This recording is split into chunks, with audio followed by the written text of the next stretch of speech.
Ini untuk malam hari ini kita punya topik FOMO nomor entry Mm-mm. dan exit yang tepat. Nah, nanti untuk Sobat Juicy yang mau nanya, boleh langsung aja ya tulis pertanyaannya di kolom pertanyaan atau di kolom komentar. Nanti kita akan tanyakan ke Pak Aswin. Tapi malam hari ini Pak, ngomongin tentang FOMO gitu ya. Ini adalah sebuah psikologi yang sering terjadi di antara para trader, tapi bisa dibilang juga ya wajar juga karena kan ketika semuanya rame jadi FOMO gitu ya.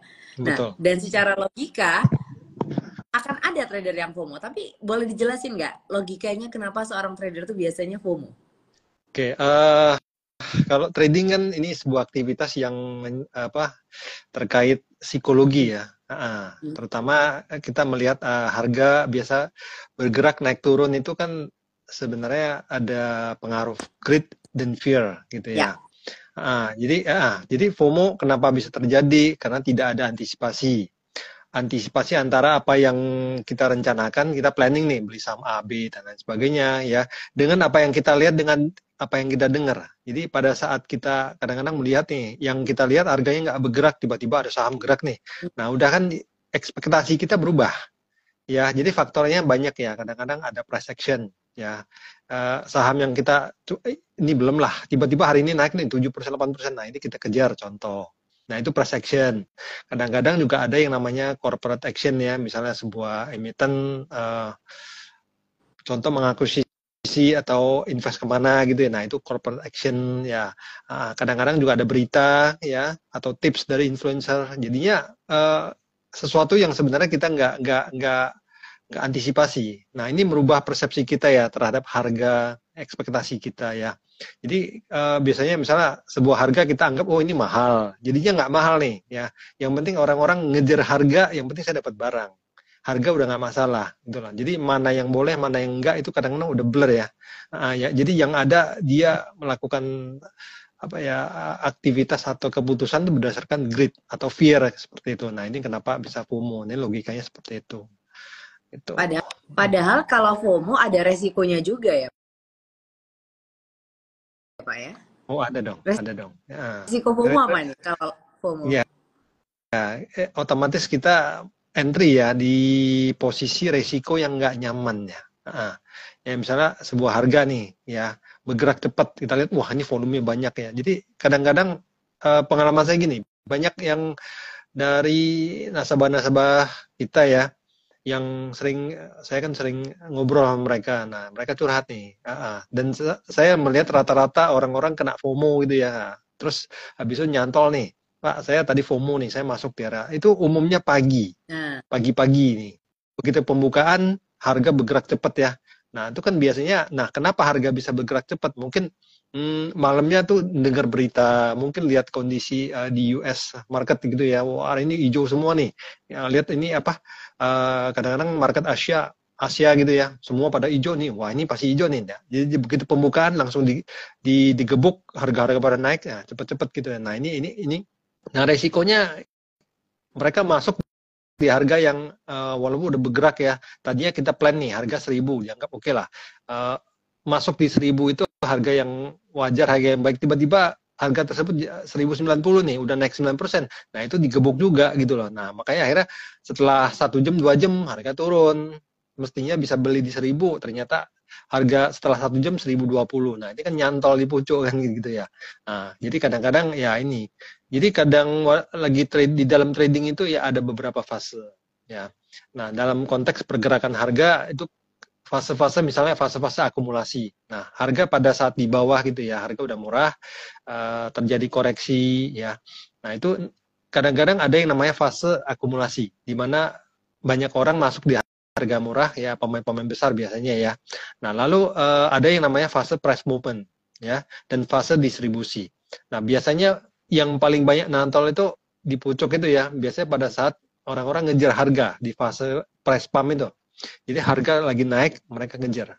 Nah, jadi resikonya yaitu resikonya kita udah keluar dari jalur, keluar dari trading plan, ya masuk ke resiko yang kita tidak pahami lah seperti itu. Nah itu resikonya.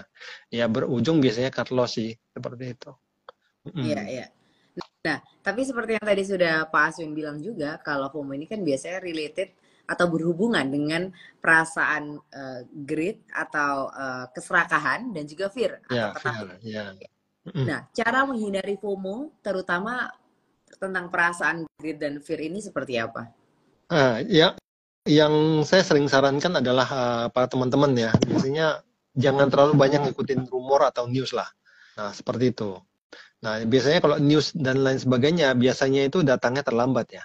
Setelah news keluar, nah biasanya pada umumnya harga-harga itu naik relatif udah banyak atau pada hari tersebut ya, pada saat rilis news tersebut. Nah, biasanya hari tersebut harga akan bergerak banyak ya, relatif banyak dan biasanya FOMO itu terjadi di sana. Oke, jadi caranya salah satu adalah kita tetap punya analisa, do your own research ya, punya trading plan lah, entry berapa, exit berapa. Kalau memang ternyata itu udah di luar dari range kita ya, misalnya kita maksimum range 5%, ternyata kalau saya entry nih, range resiko saya jadi 10%. Nah, kita harus bisa melarang diri sendiri. Oke? Nah, kita jangan kejar gitulah. Kalau memang udah gitu lah, karena saham itu kan bukan cuma satu, ada dua. Oke, lalu perhatikan juga money management ya. Biasanya pada saat FOMO gitu banyak yang all in gitu loh. Biasanya 10 lot Ya. jadinya 20 lot, 30 lot seperti itu. Ya. Nah, terus saran saya berikutnya adalah fokus ke dalam sebuah watchlist lah. Kita harus punya watchlist ya. Fokus di saham itu aja. Karena kalau kita udah bisa masukin watchlist gitu ya, itu pasti kita udah research ya, oh ini saham-saham seperti apa, kenapa saya masukin watchlist ya. Jadi kalau bahasa saya jangan selalu mencari saham untuk dibeli. Oke. Malah kita harus cari tahu kenapa tidak boleh membeli saham ini. Kalau saya seperti itu. Jadi bukan cuma bagaimana hari ini saya harus beli saham apa nih. Yang saya pikirkan adalah kenapa saya nggak boleh membeli saham ini. Alasannya apa? Nah, itu saya balik ya biasanya persepsi seperti itu. Oh, oke. Ya, itu Jadi itu yang saya lakukan sih. Iya, dibalik gitu ya. Oke. Biasanya kalau orang cari ya, Pak, saham apa nih? Kan gitu. Nah, kalau saya nggak, saham tertentu saya cek dulu. Kenapa saya nggak boleh membeli saham ini? Nah, seperti itu. Oke, lalu untuk terutama untuk non scalper ya. Nah, jadi coba kurangilah memantau saham dalam time frame yang terlalu pendek. Ada orang kan suka memantau saham, memantau layar ya seperti itu. Nah, dari pas kerjaan beres gitu ya dipantau seharian gitu ya. Nah, itu sebenarnya nggak baik ya buat psikologi. Ya, soalnya kalau saham harga sebuah saham ya dipelototin, dipantau ya nggak kemana-mana, ya naik, turun kan gitu ya. Jadi kalau kita udah punya trading plan, kita disiplin seperti itu, ya kita biarkan saja. Jangan terlalu banyak mantau lah, bahasanya seperti itu. Nah, kalau salah pun kita kan pasti udah punya jaring pengaman. Makanya saya bilang punya trading plan. Kalau salah cut loss-nya di berapa. Nah, itu kita harus punya. Oke. Lalu kita bisa setting dengan baik ya sistem, terutama fitur-fitur yang ada di smart order ya. Jadi kita melakukan conditional buy. Saya buy kalau harganya sekian, stop loss sekian, target profit sekian ya. Karena sekarang kan contoh di JUC kan kita punya yang namanya smart order. Nah, smart order itu sebenarnya alat yang sangat bisa membantu kita. Ya, seperti LIT, limit if touch ya, ada bracket order, ada GTC, ada trailing stop loss. Nah, itu sebenarnya alat buat membantu kita. Karena kita punya trading plan. Saya beli saham ini di harga sekian. Lalu stop loss saya sekian, ya, target saya sekian. Nah, dari sana kita hitung ya risk reward ratio. Nah, untuk ini ya setelah kita pasang udah jangan dilihat lagi. Nah, seperti itu. Makanya FOMO itu pasti akan lebih sedikit ya. Lalu kalau misalnya untuk scalper, nah juga ada fitur seperti fast order. Nah, seperti itu lain ya. Jadi saran saya seperti itu untuk menghindari FOMO ya. Nah, tadi Pak Asim bilang kalau salah satu cara untuk menghindari FOMO adalah dengan membuat trading plan. Jadi tahu kapan exit dan juga kapan untuk entry-nya. Nah, tapi yang trading plan ini juga sering jadi kendala ya buat para trader. Gimana sih caranya menentukan untuk entry dan exit yang pas?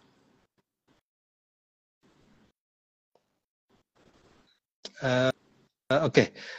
Jadi gini, kalau dari saya ya, biasa yang saya sharingkan kepada teman-teman, pertama-tama kita pelajari dulu lah emitennya. Ya, yang pasti hindari itu gorengan-gorengan lah bahasanya ya. Saham-saham yang cap kecil, yang volumenya nggak jelas gitu ya. yang compang-camping, ompong-ompong seperti itu ya, bid overnya nggak jelas gitu ya. Nah itu hindari saham-saham. Kita lihat dulu volume profile-nya. Nah, ini bid overnya cukup nggak gitu ya, nilai transaksi rata-rata berapa ya, intinya kita analisa lah, kita research dulu ya, emitennya, jadi nggak semua emiten itu kita harus beli ya. Nah yang selalu saya sharingkan, kenapa saya nggak boleh beli saham ini, oh trennya volumenya terlalu kecil, nah saya pelajari dulu ya. Jadi intinya ini kita untuk memilih saham ya, jadi kalau kita masuk ke saham yang benar ya, asumsi lah walaupun salah ya, sebutlah kita contoh yang biasa yang teman-teman sering-sering ke saya, Pak saya lupa stop loss, sebenarnya bukan lupa sih, nggak pengen stop loss seperti itu ya, atau misalnya nggak tahu kalau di JU saya punya fitur-fitur seperti itu ya, itu kan bisa dipasang stop loss dan kita bisa timing, oh sebulan ke depan seperti itu nggak akan salah gitu loh. Nah ini anggap kalaupun kita lupa atau bablas gitu ya, nah paling tidak kita ada plan B ya. Ternyata turun ya, kita bisa lakukan averaging ya, karena kita tahu saham-saham ini, saham yang kita pilih ini emiten kita udah pelajari, ini emitennya pasti oke ya. Makanya saya bilang salah satunya tadi menghindari saham-saham yang cap terlalu kecil atau gorengan. Jadi kadang-kadang saham seperti ini setelah turun tuh agak susah ya naiknya. Jadi contoh lah saham-saham kayak Cepin, Java gitu, walaupun turun di satu titik ya, kita nyantol, toh satu hari balik lagi ya, karena ini kan sahamnya termasuk emitennya oke. Nah seperti itu untuk pemilihan saham. Lalu untuk timing ya, kita perhatikan, yang pasti kita perhatikan technical ya, technical analysis. Karena technical analysis ini adalah sebuah blueprint ya, atau mapping dari bahasanya GPS lah ya, dari pergerakan harga saham ya. Nah jadi tapi saya garis bawahi ya, technical analysis ini adalah kita kan baca indikator ya. Jadi bukan indikator yang menggerakkan harga. Jadi kita lihat kadang-kadang ada yang bilang, Pak ini udah begini kok nggak naik, habis itu turun ya. Padahal ini udah sinyal buy. Nah ini persepsinya kan salah. Oke, jadi indikator itu namanya indikator kan mengindikasi ya. Jadi ini sebenarnya ya technical analysisnya dibangun berdasarkan statistik. Oke. Contohkanlah seorang pilot dengan kondisi cuaca. Nah, kondisi cuaca gini kan berdasarkan statistik, bukan berdasarkan feeling-feeling kan gitu ya. Nah, jadi apa yang terjadi di market ya, bagaimana interaksi pelaku pasarnya ya, kekuatan antara buyer seller. Nah, itu yang ditunjukkan di indikatornya seperti itu. Jadi kita membaca itu ya. Oke. Seperti itu. Nah, terus kalau misalnya tadi udah dijelaskan tentang entry dan exit secara singkat gitu ya Pak ya. Tapi kalau misalnya perbedaan, ada nggak sih perbedaan antara entry dan exit, tapi dilihat dari fundamental dan technical? Ada nggak Pak perbedaannya? Ada, pasti ada. Oke, jadi banyak orang mungkin salah kaprah ya. Oh ini fundamental, nggak ada yang namanya cut loss. Seperti itu ya. Jadi fundamental itu kan membaca kinerja perusahaan. Oke, membaca kinerja. Jadi mostly kita melihat income-nya bagaimana, kinerja bagaimana ya. Lalu kayak corporate action, prospek bisnis dan lain sebagainya. Kalau ternyata pada satu titik progresnya nggak baik ya mendingan dilepas ya. Jadi mungkin ya jangan mengira ya seperti oh ini fundamental kita nggak akan loss. Ya, karena kita melihat fundamental pada satu titik misalnya ya ternyata kinerja nggak baik, ya mendingan kita lepas walaupun kita harus cut loss ya. Tapi most of the time kalau kita udah lihat fundamental lagi ini oke lah. Ya, kita juga harus baca valuasi ya. Oke. Nah kalau valuasi apakah masih worth it ya untuk di hold? Karena kadang-kadang harga kan menyesuaikan keadaan. Jadi kalau harga naik terlalu tinggi misalnya ya, nah itu kan valuasinya udah terlalu mahal ya. Nah, jadi kalau udah begini, nah inilah kenapa kadang-kadang ada beberapa yang bahasanya investor kakap gitu ya. Nah, mereka jual sahamnya. Kenapa mereka jual? Karena valuasinya udah terlalu tinggi. Udah nggak wajar ya akhirnya mereka ya lepas ya karena menjadi overpriced gitu loh. Karena kinerja nggak ngejar bahasanya gitu. Nah, ini bedanya di sana. Tapi kalau technical, begitu ada perubahan misalnya tren ya, momentum ya.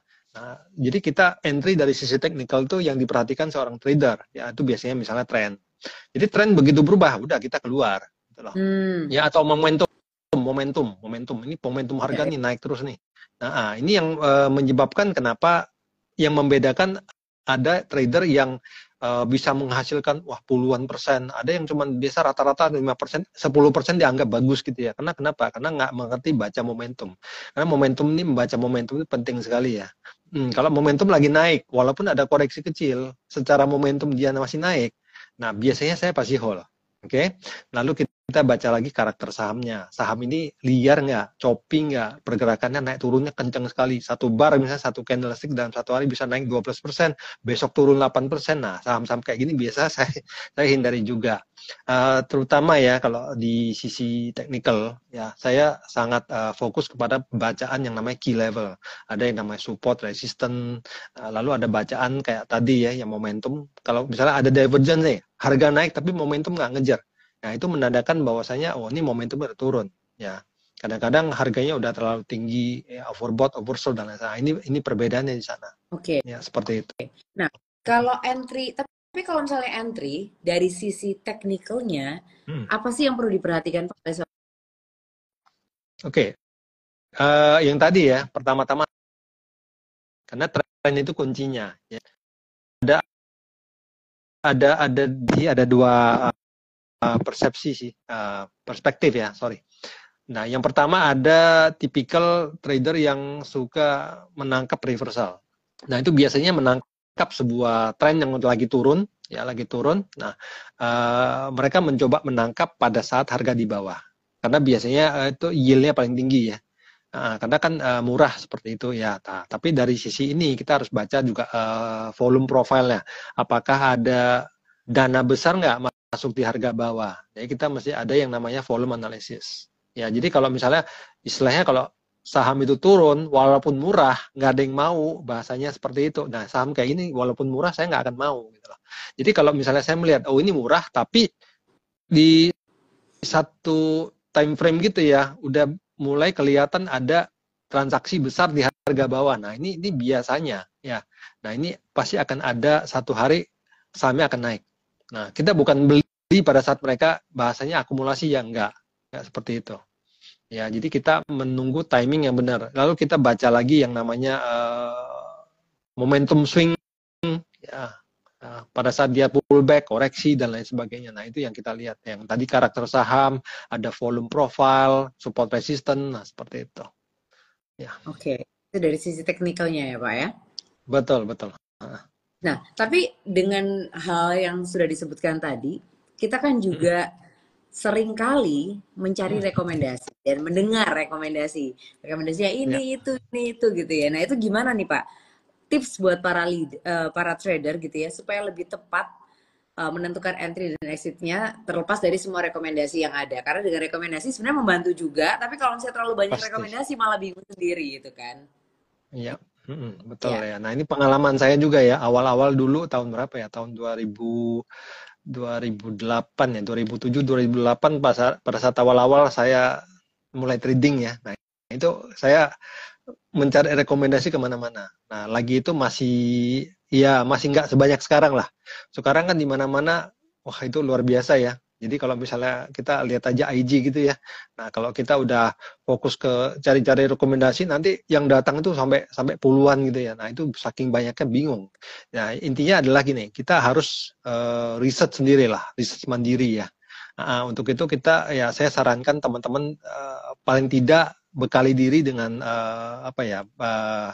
pengetahuan lah apa sih yang namanya technical itu ya. Nah, paling tidak mengerti screening saham-saham fundamental bagus ya, jangan jelek banget ya. Nah, lalu sesuaikan dengan style diri sendiri ya, karena yang tadi saya sebut ada dua. Oke, yang satu buy low sell high ya. Lebih ke strategi reversal ya, menunggu saham itu turun, cari saham-saham yang udah murah lah, bukan harganya murah ya. Kadang-kadang harga 2.000 aja murah karena awalnya 20.000 misalkan. Nah, itu kita sebut murah relatif terhadap sahamnya sendiri ya. Nah, itu ke arah strategi reversal. Oke, dalam keadaan koreksi atau sudah relatif murah. Ya, atau juga kita bisa mencari saham-saham yang sedang pullback ya atau mengalami retracement. Ya. Nah, jadi saya contohkan Oke lah, nanti lah ya, saya lanjut dulu ya. Yang Ya, kedua, yang tadi pertama yang buy low sell high, yang kedua itu buy high sell higher ya. Nah, saya lihat, saya dengar kemarin 2 hari yang lalu mungkin Pak Adrian ada sempat mention ini, dan menurut saya ya, memang masuk sih. Karena logika saya sama ya. Ada dua, pertama buy low sell high ya. Yang kedua buy high sell higher. Nah, biasanya ini masuk dalam kondisi saham-saham yang trennya sudah enak ya. Yang udah confirm ya, namun dia berusaha breakout lagi mencari harga yang lebih tinggi lagi. Jadi contohnya kayak contoh kayak apa ya, kayak saham SSIA lah. Oke, ada beberapa saham ya. Nah, saham SSIA itu dari 400 ke 1400 dalam rentang waktu yang relatif pendek ya. Nah, kayak saham Toba juga ya, dari 200 ke 700 ya, itu waktunya juga nggak panjang sekali. Saham WiFi ya, dari 130-an ke 460. Nah, ini kan konsep harga yang mahal tambah mahal kan gitu ya. Jadi kalau kita beli walaupun dia udah naik 20%, kita masuk ya. Dia masih bisa ke atas gitu lah. Nah, ini konsep yang kedua. Oke, karena kenapa harga bisa naik lagi? Karena ini kan faktor greed dari market itu sendiri. Karena orang-orang itu ngejar harga ya. Nah, ini yang kadang-kadang kita harus simak baik-baik ya. Greed di market boleh bagus, tapi di diri kita lihat dulu greednya ke arah mana, seperti itu. Lalu kita baca juga yang namanya risk reward ratio. Ya, misalnya contoh sebuah saham yang udah deket-deket resisten, ya kalau saya sarankan jangan dibeli karena biasa mendekati resisten, karena resisten itu akan ada pullback ya. Nah, seperti ini. Jadi kita sesuaikan sendirilah ya, posisi risk kita berapa, target kita atau resistennya berapa, seperti itu. oke. Nah nih Pak, kalau terkait dengan yang barusan Pak Aswin sebutkan tentang dua prinsip buy low sell high, buy low sell high, dan juga yang kedua buy high sell higher. Ini ada yang nanya nih Pak, bentar ya. Oke. Ini ada yang nanya dari Altrader 79. Ya. Ini kan ada istilah buy low sell high, buy high sell higher. Nah, apakah itu juga termasuk FOMO, Pak? Oke, ini pertanyaan bagus ya. Sebenarnya kan mungkin kita baca ya buy high sell higher. Wah, ini kayak FOMO nih. Sebenarnya bukan FOMO ya. Kita misalnya, jadi kita pisahkan ya. FOMO itu adalah satu fenomena apa ya, psikologi ya. Karena kita melihat ini udah FOMO kan namanya kan, fear of missing out. Oh, ini harga udah naik banyak nih. Jadi saya buru-buru cepet berapapun saya kejar gitu loh. Nah, itu kadang-kadang jadi itu fenomena psikologi ini berbeda ya dengan strategi kita. Jadi kalau misalnya buy low sell high, secara logika kan orang bilang, oh ini bukan FOMO karena belinya kan di bawah kan gitu ya. Nah, tapi kalau kita bicara buy high sell higher, contohkan misalnya sebuah saham yang sedang sideways, tiba-tiba dia breakout nih, ya, dia breakout dan bergerak dan naik banyak sekali, ya. Nah, salah satu contohnya yaitu tadi ya, yang kayak SSIA. Tadinya bergerak di range 400-an gitu ya. Nah, dia begitu break ke 500, nah dia lalu break. Contoh kan PANI aja ya. Nah, dia sahamnya dari 5.000 sampai 14.000 seperti itu ya. Nah, ini SSIA dari 400 ke 1.400. Kenapa bisa begini? Karena dia break resisten. Oke, break resisten boleh dikatakan secara logika kan demand lebih kuat dari supply. Karena resisten tempat berkumpul para penjual atau supply seperti itu. Nah, jadi begitu breakout artinya demand lebih kuat dari supply, itu orang-orang di sana udah nggak masalahkan harga lagi. Yang penting masalahnya adalah dapat barang apa enggak. Nah, itu yang bisa mendorong harga ke atas. Oke, nah ini yang kita sebut strategi buy high sell higher, tapi nggak ada hubungan dengan FOMO ya, karena kita kalau melihat ini secara logika, secara technical ya, buy at breakout itu adalah salah satu strategi yang cukup bagus ya sejauh ini ya. Banyak saham-saham kok yang begitu dia break, seperti contoh kan yang terakhir ini yang menjelang breakout ini, contohnya Asra. Oke, nah ini kalau breakout ini lumayan nih. Padahal udah naik dari bawah. Ya. Yang kita sebut FOMO adalah tiba-tiba, contoh satu hari ini saya lihat, wah sebuah saham kayak energi, wah naik berapa belas persen. Nah itu saya kejar di pucuk, ya udah naik 12%. Nah ini saya timpa, masuk aja deh. Pokoknya besok siapa tahu bisa naik lagi 10%. Nah ini kan konsepnya FOMO. Ya berbeda dengan strategi buy high sell higher ya. Nah ini perbedaannya di sini. Oke, jadi kita pisahkan ya. Oke, jadi buy low sell high dan buy high sell higher itu bukan FOMO ya Pak ya? Bukan FOMO. FOMO adalah fenomenanya. Misalnya contoh hari ini ya saham sebentar ya saya lihat dulu. Hari ini contoh energi. Setahu saya energi. Nah, ini contoh ya. Hari ini saham energi nih naik 18,75%. Oke. High-nya sempat di 310. Jadi kalau kita lihat, wah ini udah break 300 nih, nggak apa-apa, saya geboknya. Nah, ini besok apa yang terjadi? Karena memang secara pergerakan saham, ya logikanya ini breakout. Oke, dia break resistance. Nah, ini yang kita sebut ya, buy high, sell higher. Tapi kita harus entry pada saat dia breakout, bukan pada saat setelah dia naik 18% gitu loh. Nah, setelah 18% ya, kita sikat di atas, nah itu FOMO namanya. Takut besok nggak dapet barang, besok naik lagi 20%. Nah, itu namanya FOMO. Oke, tapi strategi breakout itu bukan FOMO ya. Oke. Seperti itu. Oke, nanti kalau ada pertanyaan lagi dari Sobat JOC, boleh langsung aja tulis pertanyaannya di kolom pertanyaan atau di kolom komentar ya. Oke, kita balik lagi tadi seperti yang Pak Asin bilang bahwa sebenarnya FOMO ini bisa dihindari salah satunya dengan trading plan ya. Nah, kalaupun Pak kita sudah punya trading plan gitu ya, sudah punya acuan buy dan sell-nya gimana, kan tapi tetap aja ada momen, ada kalanya itu bisa loss ya. Karena kan pasti untung nggak mungkin cuan atau untung itu tidak mungkin lepas dari yang namanya loss gitu atau kekurangan ya. Nah, tapi gimana? Boleh mungkin bisa diberikan input juga untuk para trader supaya kita tuh secara psikologi tetap bisa merasa nyaman meskipun kita ada loss-nya. Tetap dengan apa ya? Dengan logika gitu, meskipun kita harus mengalami loss. Iya. Ini dulu kejadian sama ya. Kadang-kadang ya, sekali-sekali juga saya pribadi juga bisa merasakan ya. Jadi contoh misalnya ini pasti terjadi lah ya. Semua trader saya rasa yang bahasanya normal ya. Nah ini terjadi kadang-kadang kita masuk saham 5 nih, cut loss-nya 4 nih. Wah, kebanyakan cut loss, kok cut loss mulu gitu ya. Nah, begitu masuk saham pasti turun seperti itu. Nah, kita mengalami maksudnya simultaneous cut loss gitu ya. Nah, itu pasti akan mempengaruhi kita secara psikologi. Betul. Nah, kalau biasanya saya udah begini, saya stop trading dulu. Saya stop dulu. Jadi ada dua. Either secara psikologi saya lagi apa ya, lagi bahasanya fragile ya. Nggak calm. Nah, fragile ya, vulnerable lah bahasanya lah. Saya kayak gini, saya mendingan saya stop dulu. Karena masuk pasti nanti logika saya pasti salah. Ya, either itu ya, atau marketnya nggak bersahabat. Bisa seperti itu. Jadi ini akan menimbulkan kesalahan yang benar dan kesalahan yang memang yang bisa dihindari dan tidak bisa dihindari seperti itu. Nah, jadi pertama-tama kita harus benerin mindsetnya dulu ya. Benerin mindset ini adalah bisnis. Oke, ini bukan gambling ya.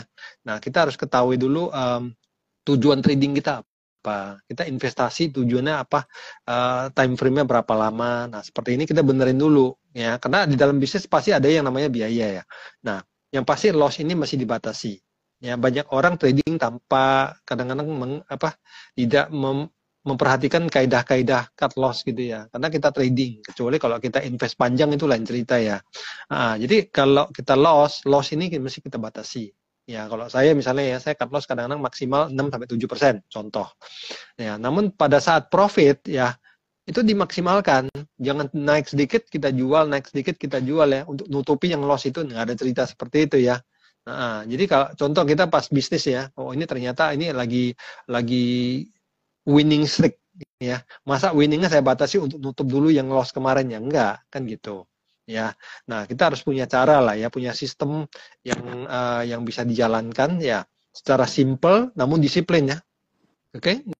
Nah, loss ini kita bicara biaya bisnis lah ya, part of the business ya. Nah, kita harus jalankan secara statistik probabilitas seperti itu. Ya, jadi tetap fokus kepada bisnis inilah. Karena cut loss itu nggak mungkin nggak. Nah, ini bagian dari ini. Yang penting pada saat lossnya jangan banyak. Ya, dan pada saat kita profit, ya jangan buru-buru ambil lah. Bahasanya seperti itu. Oke. Ya. Nah, kalau tadi Pak Asin bilang loss itu pasti ada, cut loss itu pasti ada, dan itu anggap aja biaya bisnis gitu ya? Betul. Karena persentase ya gimana? Sorry. persentase untuk kita bisa cut loss sebagai biaya bisnis itu berapa banyak, Pak? Jadi gini, kita harus mengarah ke ini ya, ke statistik dulu ya. Jadi kalau misalnya ada yang namanya win rate, saya trading 10 kali misalnya ya. Nah, saya loss anggap lah ya, saya lossnya 6 lah ya. Benernya cuma 4. Nah, ini gimana caranya kan gitu ya. Jadi kita harus istilahnya harus memposisi kita kejadiannya seperti itu. Jadi dalam win rate kita cuma 40%. Ya sebenarnya kita bisa membuat ini membalikan secara long run kita itu kita punya growth sendiri ya. Jadi misalnya contoh, saya batasi ya, cut loss saya anggaplah ya, kita sebut angka yang lebih gampang 5% lah. Jadi kalau saya cut loss 6 kali 5 kan 30 ya. Betul. Nah, tapi kalau yang 4 kali yang saya win itu, saya minimal winnya 10%. Nah, itu kan saya punya growth kan? Ya. Jadi kalau 4 aja 10% kan 40%. Kalau yang ya, dipotong biaya dan lain sebagainya 30, masih ada sisa 10, bahasanya seperti itu. Itu cuma win rate 40% loh. Nah, kan seperti itu. Nah, jadi kita harus punya logika ini dan kita mengerti sistem seperti ini.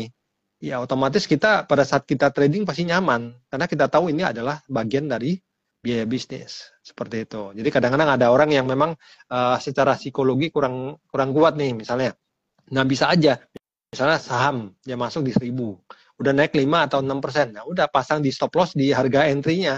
Jadi walaupun salah gitu ya, paling loss cuman loss sedikit biaya broker dan lain sebagainya. Nah itu bisa seperti itu. Cuman untuk kesempatan growth-nya agak repot ya. Karena kadang-kadang saham itu bergerak ya, naik turun ya. Seperti itu. Tapi biasanya yang normal tuh, yang bukan normal ya, mungkin idealnya kali ya bahasanya. Untuk growth itu sebagai seorang trader, hitungan secara kasar atau idealnya tuh gimana ya Pak ya? Yang bisa dibilang itu growth, apakah hitungannya per bulan? Kan pasti hitungannya juga dari persentase seperti yang tadi Pak Aswin bilang, dari win rate itu sendiri gitu ya. Kita melihat ini ya nggak bisa terlalu mepet ya, nggak bisa 1 bulan seperti itu. Karena gini, kan ada yang namanya bulan-bulan sepi. Sama ya, kayak bisnis ya. Misalnya kalau bisnis baju ya, kayak teman-temanku ya, bisnis baju gitu ya. Nah itu pasti ya bulan habis lebaran gitu ya, setelah lebaran tuh ya musim sekolah dan sebagainya itu pasti sepi. Nah pada saat sepi, kita nggak bisa mengatakan, oh saya akan kejar target sebulan berapa, itu nggak bisa. Oke, nah seperti itu. Jadi saran saya buat teman-teman ya, inilah ya, jadi kita harus ngerti siklus bisnis ini ya supaya balik lagi kita nggak FOMO ya. Kadang-kadang pada saat sepi gitu wah kita melihat begitu ada saham gerak sedikit wah langsung dikejar ya habis-habisan. Nah ini kan bisa menimbulkan FOMO. Nah ini bahaya. Jadi kalau memang sepi ya udah kita kerjakan yang lain dulu seperti itu, jangan fokus ke sini terlalu banyak ya. Sedikit banyak oke, ya kurangi trading lah bahasanya seperti itu. Oke. Itu dia untuk definisi growth ya Pak ya. Oke, ini sudah ada pertanyaan yang masuk juga untuk Sobat Juicy semuanya yang mau nanya boleh langsung aja ya tulis pertanyaannya di kolom komentar atau di kolom pertanyaan. Ini ada pertanyaan dari Backpacker Trader. Beliau nanya saham perbankan second liner NISP apakah bisa masuk karena sudah sideways? Oke, kalau saya pribadi ngelihat NISP ya, NISP ini menarik ya. NISP ini menarik ya. Memang kondisi kemarin kena resisten di 1440 ya, setelah itu dia pullback ya. Namun saya kalau melihat ini pada saat dia bergerak begitu ya, untuk volume profile ini masih ada yang collect ya. Jadi kelihatan sih no problem sih untuk nambah posisi pada saat pullback ya. Karena saya pribadi melihat secara valuasi, secara fundamental saham ini bagus sih. Ya, jadi kalau saya lihat ini masih oke lah, masih menarik ya. Jadi masih bisa masuk ya Pak ya? Bisa masuk. Namun masuk ini ya harus ada apa ya, ada rule-nya ya. Kalau saya melihat di sini supportnya di area 1325 25, 13, 30 lah. Nah, itu kalau saya mau masuk, saya cari di area-area itu ya. Seperti itu. Itu dia untuk NISP, menjawab pertanyaan dari Backpacker Trader. Terima kasih sudah bergabung. Kemudian selanjutnya ada pertanyaan dari Febrian Akbari 99. Ini beliau nanya, jadi trading yang baik, apakah harus minimal lebih dari satu saham, Pak? Atau fokus satu saham itu aja? Kalau saya pribadi punya watchlist ya, ada 2 ya. Watchlist yang benar-benar saya fokus, yaitu itu lebih kurang 20-an saham lah. Tapi bukan berarti itu di watchlist ya, bukan berarti saya beli semua. Ya, saya kalau masuk saham itu ya maksimal itu 8, minimal 3. Karena gini, karena kalau yang namanya trading ya, kita bicara trading ya. Kita nggak masuk ke hanya satu saham tuh nggak. Karena itu kita yang namanya distribusi resiko. Oke? Ya, kadang-kadang kita tahu lah, apalagi di Indonesia ya, ada siklus-siklus saham-saham yang mana, sektor mana yang bergerak, kayak hari ini yang bergerak energi, ya. Terus saya lihat belakangan ini, seminggu terakhir ini ya sektor properti itu mulai melempem, ya. Jadi ada siklusnya. Kalau kita masuk ke satu saham dan kebetulan saham itu melempem seperti itu, nah kita kan down ya. Jadi maksud saya kalau bisa ya kita distribusi lah. Jangan terlalu fokus ke satu saham. Namun nggak menutup kemungkinan, ya saya contohkan ada salah satu temanku ya, nasabah kita juga ya di UC, dia masuk ke sebuah dia dengan dana yang begitu besar ya, dia masuk ke hanya 1 atau 2 saham, tapi all in dan kelihatannya tepat ya, memang sektor ini lagi booming sih. Dia sedang dalam posisi floating profit ratusan juta seperti itu. Nah, inilah salah satu kelebihannya kalau dia masuk ke all in ke sebuah saham dan saham tersebut benar. Nah, kita harus pikirkan juga kalau nggak benar, pada saat nggak benar gimana gitu. Jadi saran saya distribusi lah beberapa saham. Oke, jadi kalau misalnya cuma masuk ke satu saham malah resiko juga ya, Pak ya? Resiko. Karena kita harus antisipasi ada kemungkinan salah. Selalu ada kemungkinan salah ya. Saham-saham fundamental kayak ada temenku juga ya, dia nyantol di saham BTPS itu lumayan besar loh. Yang tanda kutip tadi awal-awalnya kan bagus ya, nah ternyata memang turunnya banyak kan. Jadi kita harus antisipasi seperti itu. Nggak ada kata pastilah bahasanya lah ya. Terima kasih untuk Febrian Akbar yang sudah ikutan bergabung. Kemudian ada pertanyaan dari Sandix Malang. Ya. Pak, saya ini korban FOMO dari Indi. Indi. Saya turut berduka ya untuk Sobat Josie yang kena korban FOMO. Ini kira-kira untuk insight kira-kira ada insight nggak untuk Sandix Malang ini ke depannya bagaimana, Pak? Apakah harus CI dulu atau average aja? Gini, sekarang saya kan nggak jelas ya, maksudnya dia masuk di harga berapa, jadi asumsi saya deket-deket inilah ya, jadi ada potensi masuk di harga 1.700 besar atau deket-deket 1.800 dan sekarang turun ya, bahasanya seperti itu. Nah ini kadang-kadang makanya kenapa kita harus punya trading plan, nah seperti itu. Tapi kalau untuk prospek Indi, saya melihat sih masih oke ya, cuman harus bersabar. Ya, jadi kalau misalnya contoh ya, mau di average ya, nah ini kan sayang kan, jadi kita udah FOMO nyantol di pucuk, akhirnya kita harus average di harga bawah. Mestinya kalau mau ya kita sekalian average di bawah kan gitu. Nah, jadi kalau misalnya saya lihat di sini ada level supportnya di 1.600. Jadi kalau misalnya mau nambah average ke bawah, ya tapi kan ini kan keputusan setiap orang kan berbeda ya. Jadi kalau saran saya kalau memang mau average ke bawah ya di area tersebut ya 1.600, tapi kalau saya tanya ke saya prospeknya gimana, ini secara tren ini bagus sih ya. Ini bagus ya, secara tren masih oke. Ya, prospeknya ada lah, jadi bersabar aja. Nah ini salah satu contoh ya, yang walaupun bahasanya kita salah, tapi salahnya masih oke lah ya. Ada saham yang udah salah, udah nggak akan ada rekonsiliasi ya, nyantol selamanya seperti itu. Nah itu bahaya. Ini masih oke. Ya. Oke. Terima kasih untuk Sandi Smala yang sudah kita bergabung. Kemudian pertanyaan satu lagi dari Backpacker Trader, sorry. Hmm. Ini nanya satu lagi, kenapa sih BBRI paling nge-lag dibandingkan big banks yang lain? Naiknya berat banget. Apa karena kebanyakan retail, Pak? Bisa jadi. Bisa jadi. Tapi kan ini adalah salah satu saham yang sebenarnya paling banyak dipegang oleh fund kan. Ya, seperti itu ya. Nah, ini termasuk salah satu ya. Jadi kalau udah begini ya, memang agak berat sih. Dan saya lihat ini memang trennya masih ke bawah. Ya, yang seperti yang ke teman-teman saya sempat sharingkan. Kalau saya, istilah saya pribadi, kalau saya mau beli ya, nanti kalau misalkan diizinkan dikasih nih di harga 4.500 ya saya pasti masuk seperti itu, tapi sementara belum. Nah ini walaupun dia kelihatan ada rebound kecil seperti ini ya, target untuk buy di bawah ini belum ketemu ya, seperti ini.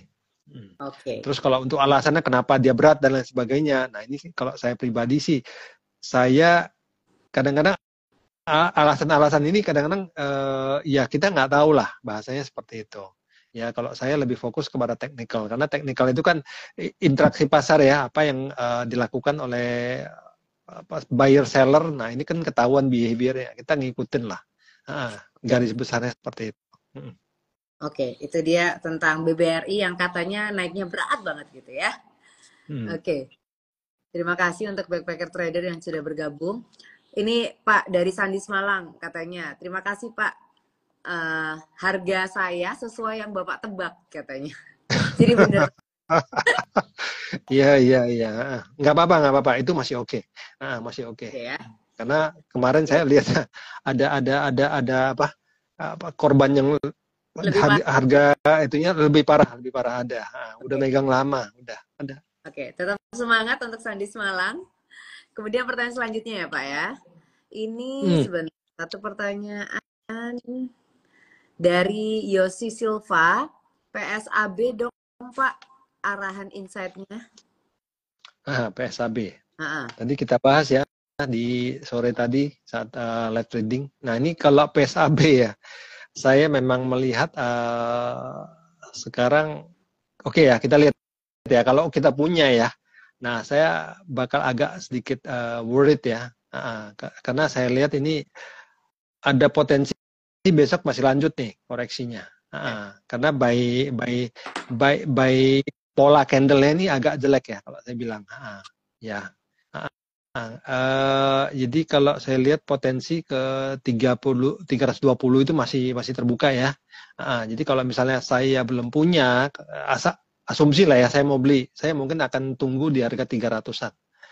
Oke, 300, 304, 306 di area sana ya. Saya lihat seperti itu. Ya, jadi makanya kenapa kita harus punya satu trading plan ya. Nah, seperti ini ya. Nah, ini contoh loh ya. Kalau sempat kita FOMO masuk di 400, nah ini pening nih hari ini nih. Iya. Ini bakal pening kalau kita FOMO gitu. Karena pergerakan 3 hari berturut-turut, nah biasanya orang nembak di sana. Nah, jadi inilah bahayanya FOMO ya, nyantol di pucuk bahasanya. Nah, ini kalau koreksi saya lihat target ke bawah sih 320 lah. Ya, tapi kalau saya pribadi mau entry ya itu di area 304 306 seperti itu. Oke, itu dia tentang PSAB menjawab pertanyaan dari Yosi Silva. Terima kasih. Kemudian pertanyaan selanjutnya dari Altrader 79 membahas tentang tadi saham yang all in. Tadi sudah disuggest, sudah diberikan saran oleh Pak Aswin kalau bisa jangan all in karena takutnya nggak ada distribusi resikonya juga. Takutnya kalau pas untung sih untung besar, tapi kalau rugi juga rugi besar gitu ya. Tapi ini Altrader nanya nih Pak, gimana caranya tahu saham itu yang benar gimana supaya kita bisa masuk all in? Boleh dijelasin secara singkat aja mungkin Pak? Oke, kalau yang all in begini kan so far ya yang saya tahu melakukan all in itu biasanya logika investor ya. Jadi bahasanya kalau orang yang tahu dia nggak akan distribusi resiko, dia akan all in di sebuah saham yang dia benar-benar tahu. Nah dia benar-benar tahu itu yang pasti secara fundamental, secara valuasi dia ngerti. Oh ini saham ini murah, ya. Dan itu mostly sih pembacaan fundamental lah ya kalau saya ya. Kalau saya lihat seperti itu. Jadi kalau kita ngerti benar-benar ya it's okay, bukannya sesuatu yang jelek ya bahasanya, tapi kita harus tahu dulu gitu loh. Karena kita bicara kita selalu membaca kan, ada sharing dari Warren Buffett, dia kalau masuk sebuah saham tuh all in, nggak aneh-aneh, semua dihajar di satu saham seperti itu kan. Tapi basically kan dia membeli bisnis ya. Nah, kita apakah membeli bisnisnya nggak? Kita harus ngerti dulu bisnisnya seperti apa, luar dalamnya kita harus tahu. Nah, itu boleh, nggak apa-apa gitu loh. Tapi secara kalau kita bicara teknikal, nah itu kan timing. Nah, seperti itu. Ya, jadi kalau mau all in gitu, kita jangan lihat, kita lihat teknikal secara major lah ya, seperti itu. Jangan terlalu banyak fokus ke detail-detail. Seperti itu. Oke, itu dia caranya kalau pengen saham all in ya. Terima kasih. Kemudian pertanyaan selanjutnya dari Carlos Deviandra. Nanya tentang ITMG bagaimana Pak? ITMG. ITMG, oke, ITMG. Nah, ITMG sekarang ada di area support ya. Nah, jadi kalau teman-teman yang memang istilahnya kalau mau punya logic ya, buy at support ya. Nah, ini sebentar saya lihat di area 25.500 lah ya. Ya. Kalau mau cicil beli bisa di sana. Oke, ya. Tapi kalau udah punya ya, saran saya kalau memang bisa sempet jebol ke di bawah 25.500 tadi ya saya rasa mendingan switching saham ya. Karena ini saya lihat ya, sementara dia sedang menguji supportnya. Ya, jadi kalau jebol ya, dia bisa bergerak ke arah berapa ini? Ke arah 24 ribuan. Seperti itu. Oke. Ya, jadi sementara ini trennya masih down ya. Oke, itu untuk ITMG ya, Pak? Ya. Oke. Kemudian pertanyaan selanjutnya dari Fang 81 Fang. Saya punya Hexa. Karena dividen besar, mau beli, ternyata turunnya lumayan besar. Nah, gimana nih cara dividen trap? Wah, ini ya, main dividen agak repot ya. Jadi kalau gini, biasanya kalau saya nggak ngerti sih ini apa dividennya berapa ya. Tapi kalau saya lihat secara ini ya, secara teknikal ya, secara teknikal saya nggak tahu ini apakah dia bisa bergerak ke arah ke ini ya 5.500 ya. Kalau dia bisa ke 5.500 ya, kalau kita punya strategi averaging down bisa nambah di sana sih posisinya. Biasanya kalau dapat dividen gitu ya, biasanya saya akan istilahnya saya gunakan nilai secara dividen itu saya buat beli saham yang pada saat di harga bawah. Biasanya begitu. Cara saya menyikapinya seperti itu. Ya, nah masalah kita boncos apa enggak ya itu tergantung penurunannya seperti apa ya. Tapi kalau saya lihat ini supportnya di 5.500 ya. Ya, jadi kalau memang mau averaging mungkin bisa di sana. Seperti itu. Hexa ya. Oke. Terima kasih untuk Fang 81 Fang yang sudah bergabung. Kemudian pertanyaan selanjutnya nih Pak dari Mas Amenitis.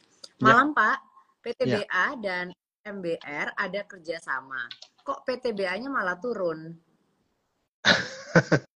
Oke, nah ini yang saya sebut ya. Kadang-kadang kita membaca news, kita baca corporate action dan lain sebagainya. Itu belum tentu kadang-kadang tercermin di pergerakan sahamnya.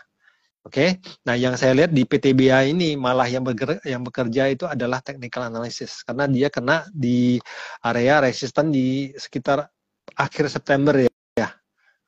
Yang di sana memang secara teknikal di sistem kita ini udah ada sinyal sell sih. Karena kita kan acuannya kan sell kalau kena resisten.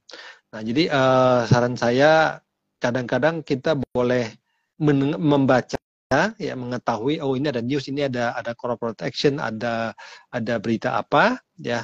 Tapi balik lagi kita harus research ya secara teknikal seperti apa karena lebih tercermin Karena yang megang saham itu bukan kerjasamanya, tapi yang megang sahamnya kan yang megang saham-saham emiten ini kan masyarakat.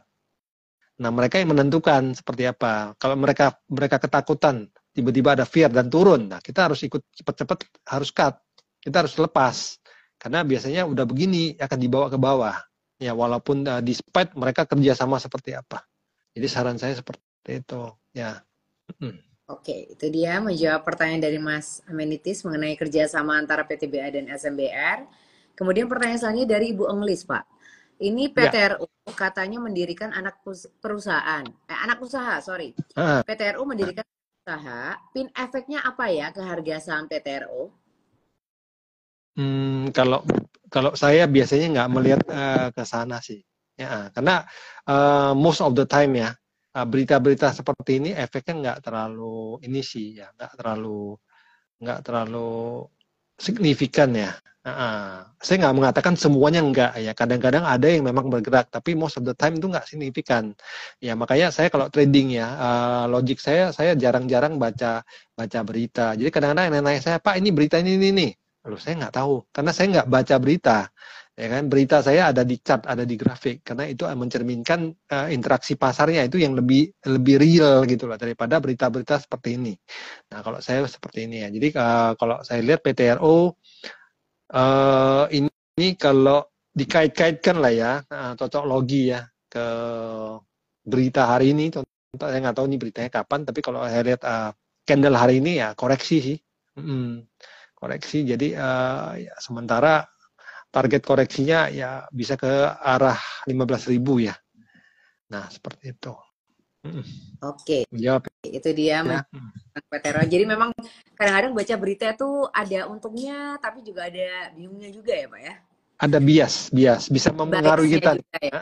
Ya betul, karena udah gini ya, besok tiba-tiba naik dikit FOMO, habis kita masuk di bawah turun. Nah ini kan ya pening ya Pak. Ya seperti Jadi itu. berdasarkan analisa juga ya, analisa aja Betul, ya. betul analisa. Karena analisa kan mencerminkan apa yang terjadi di pasar antara penjual dan pembeli, marketnya seperti apa, behaviornya seperti apa. Nah itu yang akan membawa harga naik atau turun ya. Oke. Seperti itu. Oke.